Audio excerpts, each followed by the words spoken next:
ایک بدماش نے کہا تھا، یہ ان کا مفکر ہی ہے ایک، اس نے کہا تھا مسلمانوں سے 4 چیزیں مٹا دو تو مسلمانوں کا وجود ختم ہو جائے گا۔ 4 چیزیں جب تک ان کے اندر ہیں یہ کبھی مٹ نہیں سکتے۔ وہ 4 چیزیں کون سی ہیں؟ اس نے کہا ایک قرآن، دوسرا حج، تیسرا جہاد اور چوتھا حضور علیہ السلام سے عشق۔ یہ 4 چیزیں اگر مسلمانوں سے ختم کر دی جائیں تو ان کا وجود توڑ کے رکھ دیا جائے گا۔ یہ بکھر بھی جاتے ہیں، یہ 4 چیزیں ان کو پھر کھڑا کر دیتی۔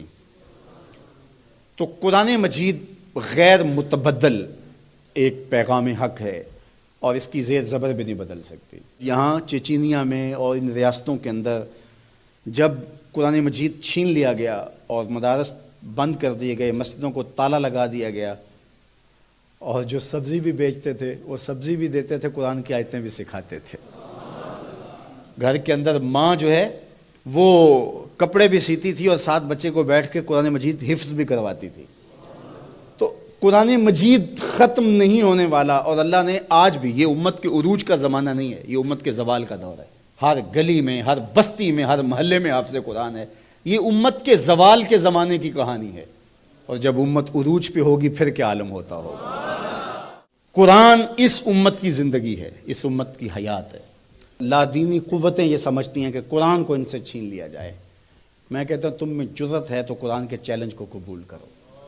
قرآن نے کہا ان کنتم فی ریب مما نزلنا علی عبدنا فاتوا بسورۃ من مثلہ۔ قرآن کی مثل ایک کی صورت لا کے دکھاؤ۔ کھربوں ڈالر تم نے خرچ کیے نا، تم نے جگہ جگہ غدار خریدے ہوئے ہیں اور ان غداروں کو تم کروڑوں پیسے دیتے ہو، تو تم اتنے پیسے کیوں لگاتے ہو؟ پیدائشی عیسائی اور یہودی عرب ہیں، عربیوں نسل ہیں مختلف بلاد عرب میں، ان کو جمع کرو، اور وہ بڑے بڑے شاعر اور ادیب بھی ہیں، ان کو بلاؤ جا کے، ان کو کہو کہ یہ 3 آیتوں کی ایک صورت لکھنی ہے، ہم تمہیں اتنے کروڑ ڈالر دیں گے۔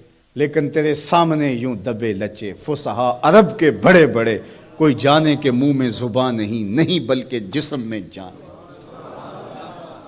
قرآن کی مثل نہیں لا سکے، اور قرآن کہتا ہے فَإِن لَمْ تَفْعَلُوا وَلَن تَفْعَلُوا، اگر نہیں لا سکے تو کبھی بھی نہیں لا سکو گے۔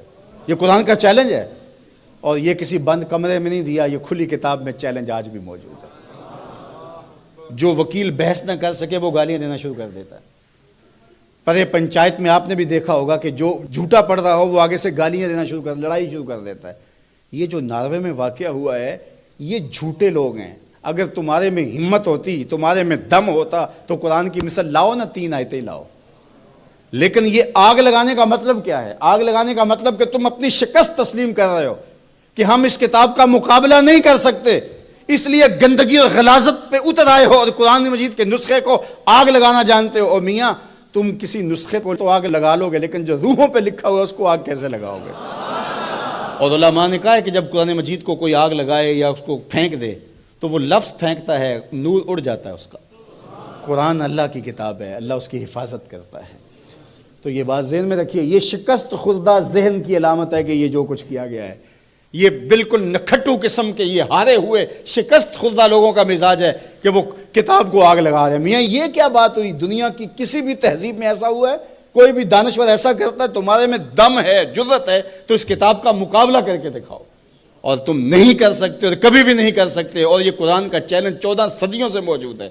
بڑے بڑے اہل سخن اس زمانے میں تھے جن کے سخن کا طوطی بولتا تھا، اور جو قادر الکلام شاعر اور ادیب اور فلسفی جو ہے وہ فصحا کہلاتے تھے، لیکن قرآن کا مثل وہ بھی نہیں لا سکے۔ تم کس کھیت کی مولی ہو؟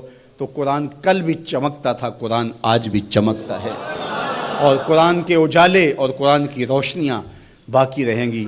تو صاحب یہ بات ذہن میں رکھیے کہ اس کتاب سے ہمیں زندگی ملے گی، کتاب سے کبھی بھی دور نہ ہونا۔ چاہے 2 رکوع روزانہ قرآن مجید کی تلاوت معمول زندگی بنا لو، تمہارا کوئی دن قرآن کی تلاوت کے بغیر نہ گزرے۔ قرآن دن کے اجالوں میں اور رات کی تنہائیوں میں پڑھو، قرآن کے ساتھ جڑ جاؤ۔ یہ کتاب زندہ ہے، بلکہ اقبال نے تو کیا خوب بات کہی کہ فاش گوئیں مانچ در دل مزمرست، این کتاب نیز چیزیں دیگر است۔ اقبال کہتا ہے میں کھل کے نہ کہہ دوں جو میرے سینے میں چھپا ہے، یہ کتاب نہیں، یہ کوئی اور ہی شے ہے۔ یہ اللہ کی وہ لٹکتی ہوئی رسی ہے جس کا ایک سرا تمہارے ہاتھ